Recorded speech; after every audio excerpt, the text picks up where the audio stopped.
Hey,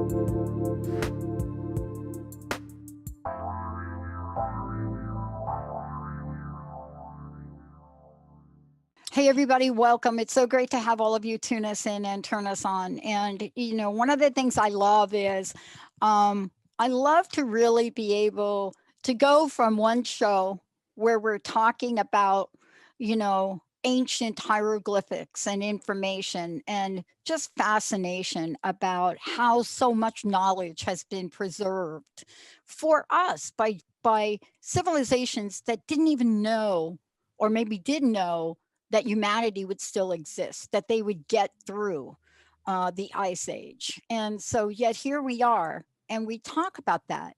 And I was really struck by getting ready to talk to Amanda Huggins today and talking about anxiety, because if you connect the dots from ancient civilizations that knew that their time would be up, but yet felt so in tune to preserve what they've learned. And you bring us to where we are today.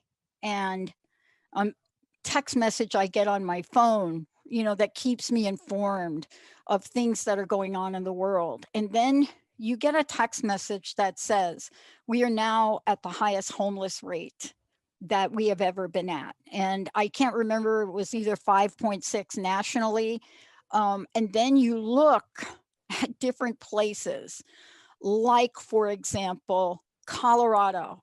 And many of us would be like, we think in the Pacific Northwest, we think we're number one, but we're actually may not be. And there are so many other places. But then you think about a new study that then says Colorado, and we never think of Colorado as in the top 10 or top 15 of places. And then you start to think, how?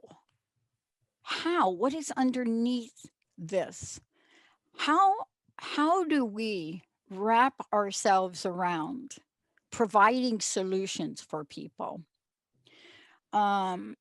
Minnesota, you never think Minnesota is going to be 16th for homelessness in 2021. I didn't, maybe because I lived on the East Coast and now I'm on the West Coast. And you're thinking to yourself, if you are going to be homeless, probably California or Hawaii. But then you start to see the landscape of what seems to be happening. And if you are Amanda, you take on the tough conversations and you help people as a respected anxiety and mindfulness coach, certified yoga instructor, which we're going to talk about today too, writer, keynote speaker, somebody that has been out there to set open this space that is usually stems from each and every one of us, our own personal journey, and then comes forward to say, wait a minute, what have we learned about anxiety and what is the truth about it? Today, is your anxiety lying to you? And my very, very special guest, Amanda Huggins. Amanda, great to have you. Welcome to the show. Thanks so much, Pat. I'm so excited to be here. I think every one of us that shows up in this space has a story of some kind or a direction of some kind. And it usually, and I've told my story many times on how my personal and family, um, how should I say, uh, history and patterns, got me interested in understand the human psyche. I mean, if it wasn't for growing up in that family, I probably wouldn't be here today. But I have to know, I just briefly talked about a little bit about what I would love to know what touched your heart, what challenges, what obstacles showed up for you that you had to overcome to like bring you now here to this very moment. Yeah, I like that question, and it's not so simple as one specific thing that Right. happened. And I think that's the case for many people who are struggling with whether it's anxiety or depression or any combination of mental health struggles is it's often a series of small events that we allow to snowball. And if I have to pinpoint a particular period of time in my journey, I would say um, from the outside, it was a period of time that looked quite normal. I was in my early to mid 20s. It looked like I was happy, well traveled, good job. And that actually created the biggest disconnect of all because on the inside, I was absolutely crumbling. There were a slew of body dysmorphia issues that I was working through, eating disorders. I was masking deep and enormous depression in a job that I hated. I was in an abusive relationship. And so it really was this perfect storm. And there were quite a few different points in time. I lovingly joke around with myself and say I had a couple of rock bottoms that I'm gratefully past, but it was really in those moments where I had to step outside of myself and say, okay, you know that this isn't all that life has to offer. You know that this isn't core you. How do we get back to that person? Or how do we maybe not get back to her? How do we find her to begin with? Yeah. And I love the way that you answered that question. And it's been a question I've been asking 17 years because when I first started doing this, I was at another bottom again. And this was a gift that the universe had show up for me. But the reason I'm asking that question is because I really feel that people want to know they're not alone now. Do you know what Yeah, I mean? That absolutely. you and I are just not on here talking about stuff we have no experience with. No. And yet, at the same time, anxiety could be both seductive and elusive. Can you Yes. talk about this lion? Can't curse on air. Lion, you know what, called anxiety. Yes. And I can fill in the blanks in Fill my in the own mind blanks. there. Then he's got his hand on the Thank you button. very much, ladies. I appreciate that. Ready to fire. Thank you. Thank you. I, I, I'll start here. Yeah, I think that anxiety, especially right now, we're socially, environmentally, we're just in such a strange time with anxiety. One of the things you mentioned the word seductive, which is why I go here first, is we actually see anxiety depicted in the media, whether it's in memes on social media or quirky characters with anxiety. We see it almost as this thing like, oh, it's super normal. Don't worry about it. right. And that's a half truth in the sense that it is absolutely normal. And I don't want people to worry about it. But I also think that there's a certain level of conditioning where we're all okay with sweeping it under the rug. And that's a dangerous place to be. And I've certainly found myself there where I'm like, well, if everyone's feeling like this, I guess this is just what it is to be an adult, at least an adult in America. And this is where it becomes elusive is anxiety is really an umbrella term, or at least that's the way I like to look at it. Because once we move past understanding and working through the physical symptoms, well, then we have to unpack the root, whether that is guilt, grief, shame, fear, limiting beliefs. There's so much that is connected to anxiety. And that's actually what we want to go into. That's also the harder work, which is Yeah. why most of us like to avoid it. I Yeah. avoided it for years. It's fascinating. I want to give you a real life example because I think Yeah. this really does talk to what you're saying because we're going to really take a deeper dive into this. And it has to do with what you talk about when you say truth and story. And there are a couple of other there are other patterns and words that we use. But I'm moving my home, and so I've been in this great place with, close to friends for 14 years, right? But life changes, things change, people rearrange their priorities, and sometimes you have to make a change. And in my case, where I'm living is going to be used for something else. So I made this statement. Hey, I'm moving. Could use some help. Going to do it in two parts. That was the end of my thought. I'm moving. I need help with the boxes, people. The Mhm. moving truck. Yeah. That was the end. But then there came a story, not by me. Oh my gosh, you're really moving. What is it like? You've been there for 14 years. Were you moving far? How's that going to feel? And I'm like, my head's going to explode right now. Yeah. I mean, it's enough to me. You can't see it because they're over there, a wall full of boxes, right? You can only see the fireplace back here. But for me, it's like I'm moving and I need help. I think we have become very susceptible to story. What's your thoughts on that? Oh, absolutely. And you actually opened up a conversation about another layer of story, which is once we have an anxious thought or have the truth, when we share that with other people or we engage with other people, that can fuel more stories and more triggers.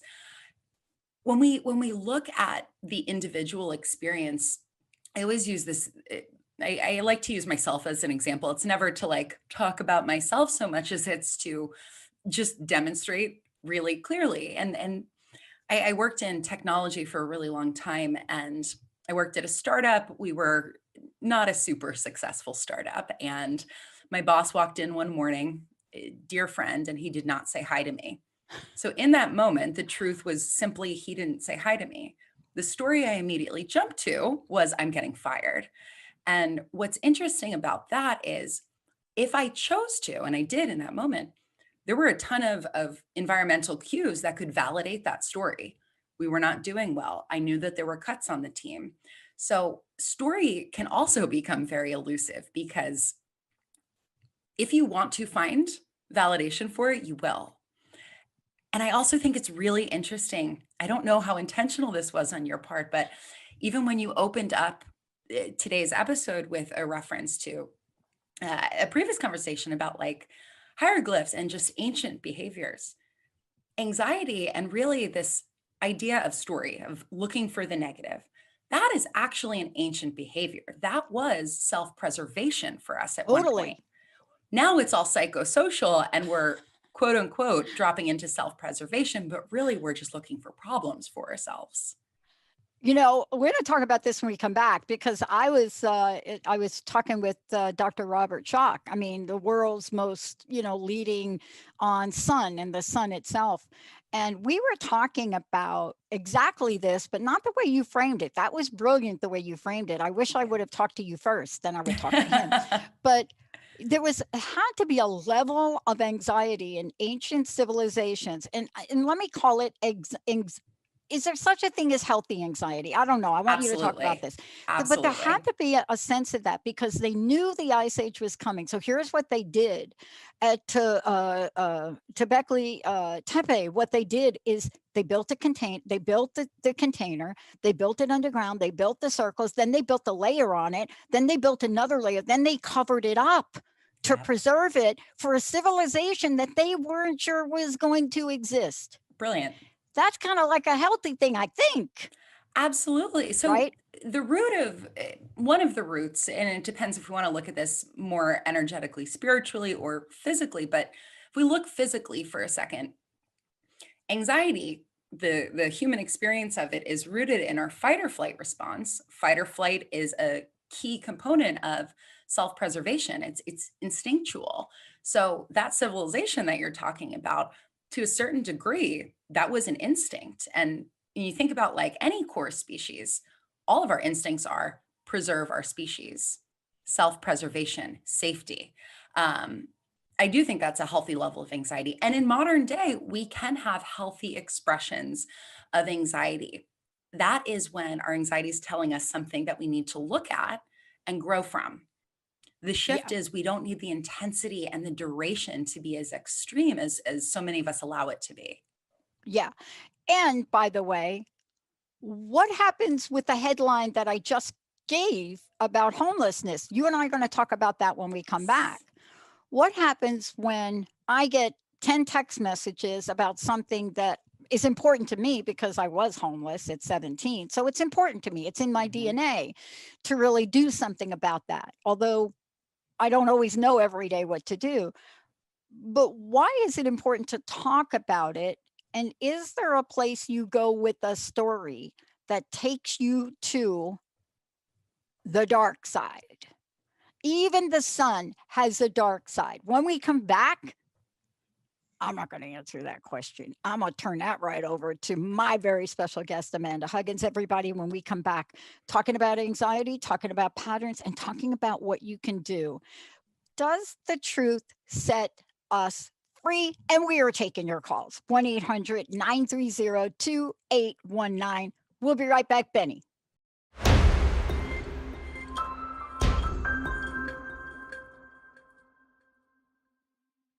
Hey, everybody, welcome back. Welcome back. look, we are taking your questions today and comments today, because whenever we do a show like this, especially with Amanda, it is not a show for just she and I to be talking about a bunch of things.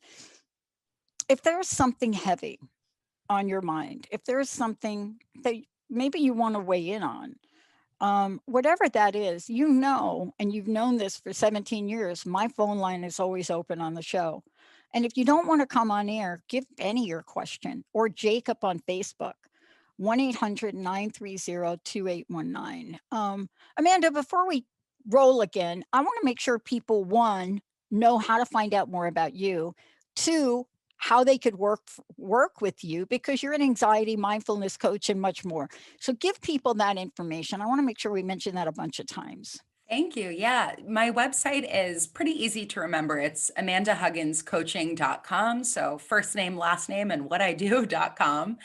That's where you'll find any information about programs, working with me. And right now, I'm offering a free grounding meditation. So you'll sign up with a pop-up, we'll email that to you, and that's all yours to enjoy. Thank you so much for all that you do. I know that we're adding a little humor to this because honestly, when I think about some of my life and my life history, some of this is just so hysterical.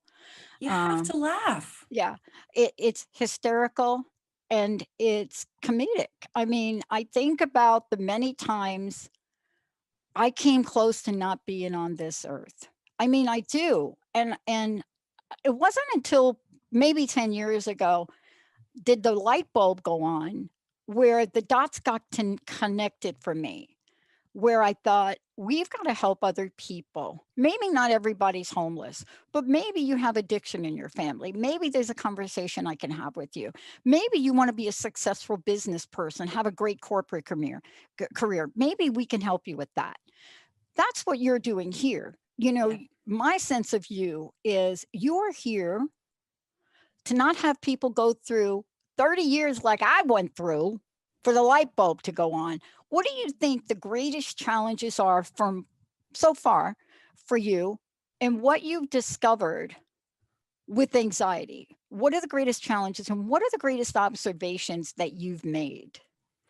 Oh, that's a great question. Let's start with the humorous lens for a second because Yes, let's do that.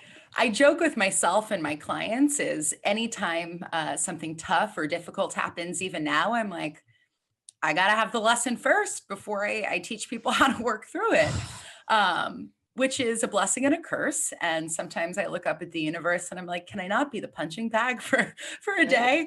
It's not so much a punching bag. I use that term pretty lightly.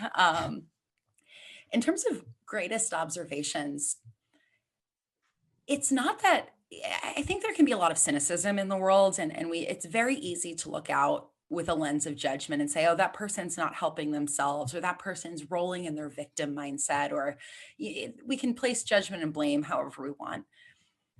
From the thousands of people that I have talked to and worked with at this point, it is not that most people don't want to feel better. They don't want to help themselves. It's that most people don't know how yet. And that's why talking about anxiety and sharing how you can work through it is so near and dear to my heart. Is there are tools available. There are things that we can do, and there's really deep insights that we can glean from the anxious experiences we're having. But we've got to talk about it, and we've got to bring those tools to a greater awareness, really. So I think that's probably the biggest insight. And then as you and I were talking about off air, everything is workable. And our life experience, whether good, bad, or neutral, it was given to us for a reason. And so as we work through our anxiety, we also have the opportunity to move closer towards our purpose, whatever that might be. That leads me to a question for you. And I know it's been a journey for us. And we're going through it right now. And, there used to be a conversation called truth or dare. And now you talk about truth and story. Mhm. And I want to ask you about when truth and anxiety are the same.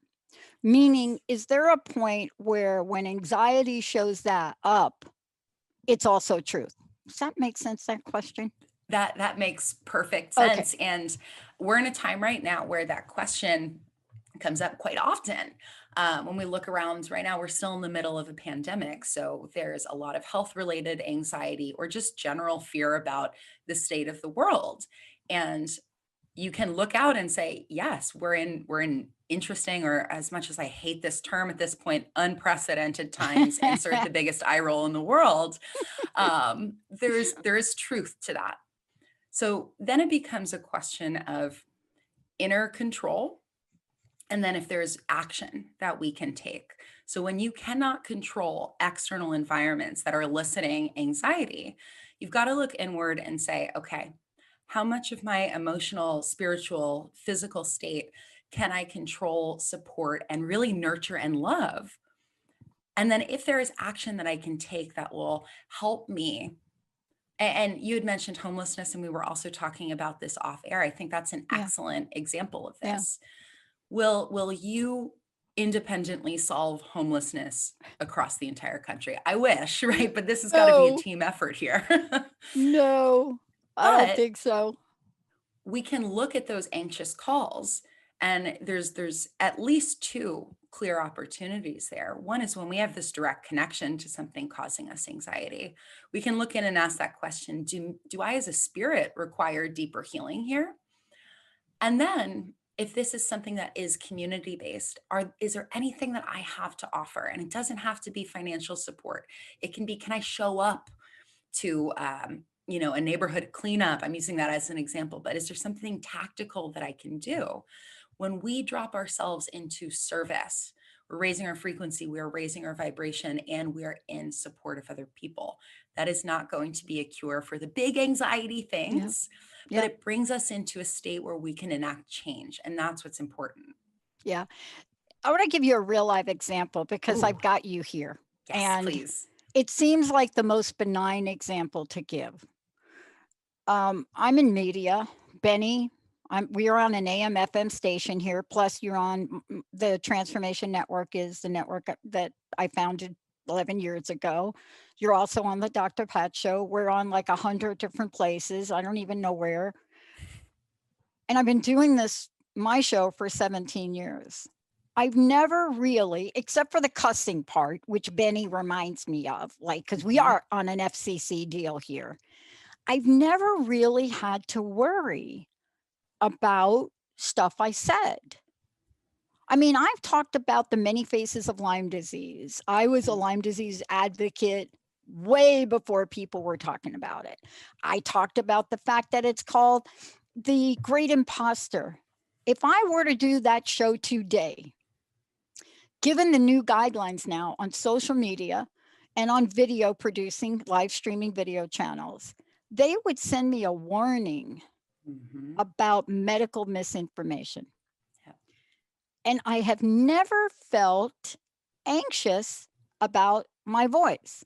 And it's not just me, because what's happening with this is really interesting. It's creating a ripple effect. We have hosts, we have callers that call into the show, they express their opinion. And it's as if we're being watched and monitored. And here's the irony of it all: my AM FM station just sent a memo out saying, read the guidelines. You can't say this, you can't say this. And it's especially around the vaccine. And I don't have an opinion for anyone other than myself about the vaccine. Yeah. That's not what I do. But it was interesting. One of our shows got flagged Mm. for a conversation about it, Yeah. only for the next day, the headlines about that particular vaccine saying we're going to pull it from the market. And so there is an anxiety around speaking truth. And I'm giving you a major impact. But in our everyday language with each other, we are not sure, do I say this at work? Do I don't say, do I say it to my mom? Do I not? And I got to ask you about this. This is a new kind of anxiety I'm sensing in our country. I don't know what your thoughts are. Absolutely. Yeah. Everything that you said, Now I'm a little hesitant to even speak to the vaccine because I Yeah, don't want don't to talk to get the you, vaccine. Oh my gosh, I or don't want I'm them not going to. to get you kicked off air. Please, folks, that you're monitoring this show, we are not talking about the We are vaccine not right here. talking about Just it. saying, we ain't talking about it. We don't have an opinion today.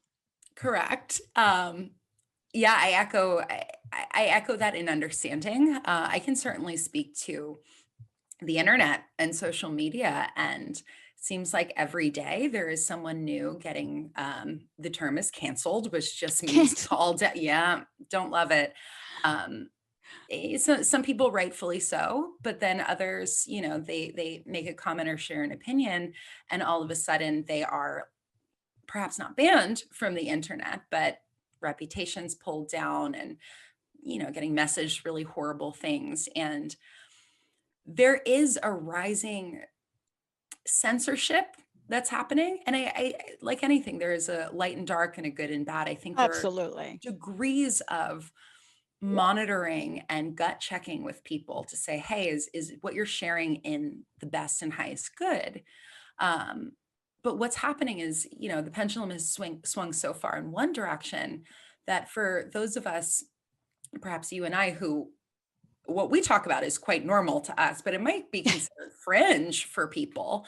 I think specifically within our world, there is a little bit of hesitancy or Yeah. anxiety sometimes because that there is going to be contrasting opinions reflected back towards you. And Yeah. to that, if that resonates with anyone listening, I would just say when you are in your truth and when you are in authenticity, and use that phrase again, highest and best good, when you are sharing from that place and the anxiety comes up, drop a little deeper into your spirit. Yeah. I am doing this for the good.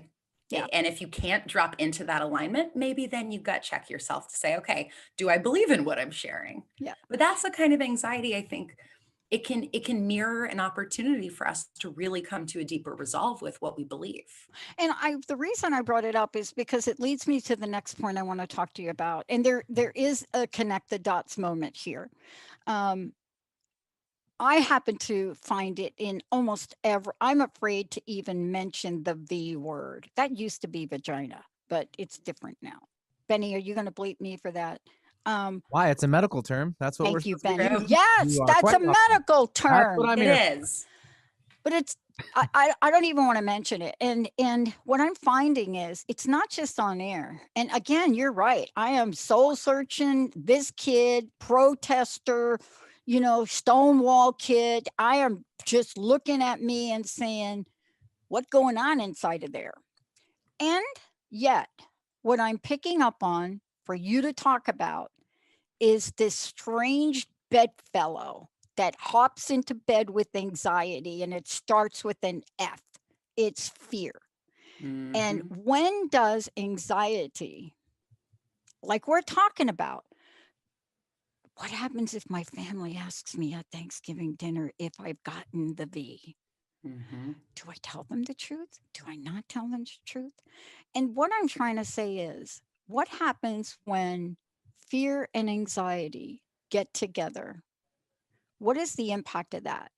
And how much does mindset either take us down the spiral or help us keep sane? I'm going to take a short break. When we come back, that and much more. We'll be right back.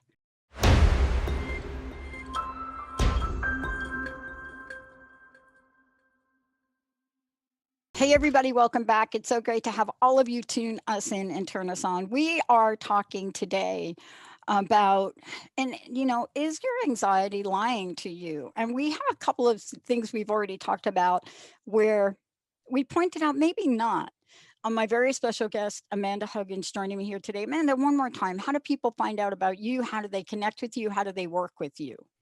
Everything is on my website. It is amandahugginscoaching.com. So first name, last name, and then what I do. And when you visit my website, we will email you a free 10-minute meditation on the root chakra, which is arguably my favorite chakra to work Oh with. boy. Yep, you don't get We it. all need You some don't get the grounding. root rolling. You just ain't gonna get rolling. Mhm. Thank you, and thank you for joining us here today. During a break, I was talking about a line that sometimes in my life I know I've crossed, and I think our listeners to relate to this. I'm like you. I don't like to always talk about myself, but I got a couple of emails a number of years back from listeners that are like, we don't know what you're saying. Did you go through this in life? Did you have that life experience? And so I started to talk more about it. But there's this interesting dynamic that you address, and it is the relationship between fear and anxiety. And I was talking to you about during break about a situation. If I'd handled that situation differently, I'd have gone down a rabbit hole. And I'm not sure if fear would have blown anxiety. I mean, you know what I'm saying? I Absolutely. would like you to talk about the relationship, but also what we can do to check it, right? Yes. Yes. So you've probably heard this or used this phrase yourself, which is everything in the universe can be divided into either fear or love. Yeah. And I really love that. It's a little binary. I think there's other things afloat too, but when we choose to look at it like that, our anxiety kind of brings this message to us. So I'm going to use a personal example, and it'll be fairly benign. But when I was in this state of really deep body dysmorphia and yeah, I was living in LA, you kind of get fed a perfect picture of what you quote unquote should like, and it's just unbelievably toxic. And my anxiety, that was one of the places in which it was speaking to me. I went down the fully leaning into the fear of it, I would have continued to perpetuate the dysmorphia, a lot of my negative and avoidance based behaviors. And I did for a little while, but and this is the beautiful thing about the human spirit is I don't believe that we can live in fear for all that long. I think we can roll around in it for sure, but at some point we kind of get sick and tired of it, and that's that opportunity to choose love or self-love. And that's when we start tuning back inward and dropping into nurturing practices. Now, this is an example that is inner, right? That was me with me. So what about when it's situational? You had brought up like having a fear-based conversation with your parents or maybe a coworker. That's a really interesting example because once we start sharing, there's a conversation we're anxious about, and we have to share that with someone else. We're going to start dropping into stories about how they might receive it. We're going to potentially drop into story about our own worth and our own value in our voice. That is all fear, but we can use that as an opportunity to look around the corner and say, well, how could this also be love based? What could this conversation look like if I stay really true to myself? What do I need to do to take care of myself so that I can show up for this conversation? A lot of that, when we're talking about within the person, it's nurturing, it's deep breathing, it's dropping into an understanding of what your truths are and then reconnecting with them. And I want to talk about this for a minute because there's a level of, and maybe you can address this very specifically. I call it like a little electrical shock that Mhm. I get, right? You ever been like, I don't know, like friction on the rug and you go like, oh, and then you touch Oh, somebody, yeah. it's like, oh, and then it's like there and it's gone. And so there are things in my life that I know do that for me. I don't stay with them, but they're important to me. Um, one of them is rights for people's rights. My stepmom groomed us like that. We marched on places that I never even understood why we marched. And I always wondered, my stepmom, blonde, beautiful young stepmom, my dad was like 30 years older, um, beautiful, puffing the cigarette, walking down the street, and we were the only white people in that group. And never really thought about that way. And I look back, homeless. So when I read a statistic, I don't go down the pathway, but I ask myself, could I be doing more? How do we value the knowledge we get from what I call those little tinges, right? The little electric shock that I feel it hits me in my heart. Do you know what I Yeah. mean? Yeah. It just gets me in my heart. Now, there are some that get me in my heart and they just don't leave. And I got to be Mhm. like, God, you got to help me with this one because this is like killing me. But are those moments to move us forward for a purpose greater than ourselves? Absolutely. And it becomes very nuanced too. You said, I Yes, might butcher the exact phrasing of what you just said, it's but good. y- you spoke indirectly to this question of enoughness. Am I doing enough? Am I showing up enough? That is where I think it gets really nuanced is Yeah. we have to look at our enoughness as inherent and intrinsic. And most of the time when we're in a state of anxiety, we're viewing our enoughness as below the line. So if we want to show up to a cause or show up to our community and we're in that state of anxiety, we're always going to be locked in that because it's I'm not enough. I'm never going to do enough. So the work is actually a step before that is to separate from anything else going on in the world to build up this. And this is, I wish it was a light bulb thing. It was just a quick switch and we're there. But to build that enoughness so that when you are presented with opportunities in which you can show up to community or show up to support and move towards purpose, you're doing it from a grounded place where you're not going to question your efforts. So, in other words, your cup is full and you can actually pour from it instead of Yes. half empty cup. And you're like, where's my water going to come from? How am I going to pour into this community now? Right. Yeah. Like the food bank doesn't have any food for infants. Okay, get out your checkbook. Yeah. Like that. Yeah.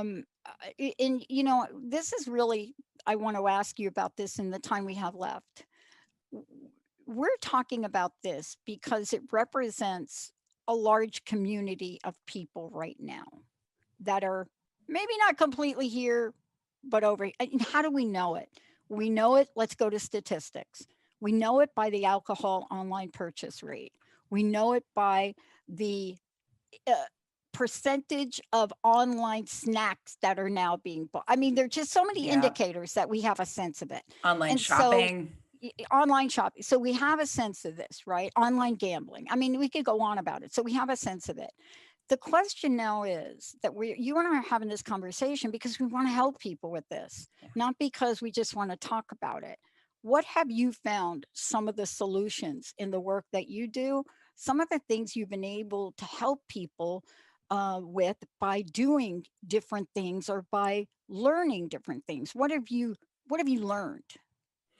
So, at a high level, the biggest learning is probably the most uncomfortable, which is understanding and then learning to work with your anxiety is not necessarily an easy path because often it means that you need to process trauma and you need to learn how to move out of avoidance, all of those things that you just mentioned. So, to get a little bit deeper, how do you actually do that and how do you start moving out of avoidance? You have got to seek help first, and that means clearing the ego. That help may be in the form of a therapist or a coach or a group program, but any dynamic where you're able to share without judgment is hyper important because we're in so much avoidance that we're barely admitting things to ourselves. So you've got to get over that uncomfortable barrier and start sharing, period. And then from there, eh, eh, it's the oldest trick in the book, but you've got to start journaling and not just dear diary, this is what I'm doing today, but the type of questions that which I love. I still support doing that, but questions that allow you to go a little bit deeper into Oh the yeah. unconscious. Where does this come from? What can I do next?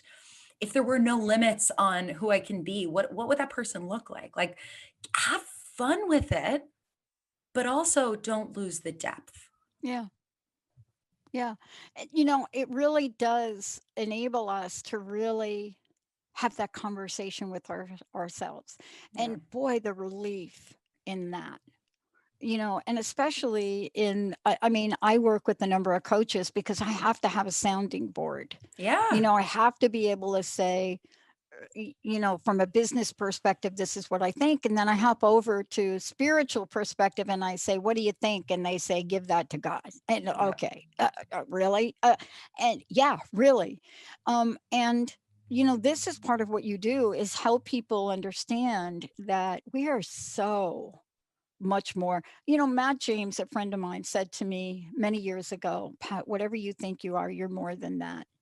And he said to everybody listening, whatever you think you are, everybody, this is his phrase, whatever you think you are, you're more than that. And I never forgot that.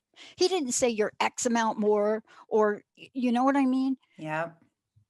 And I just love that, because it gives us a sense that we are so resilient, even when we think we're not.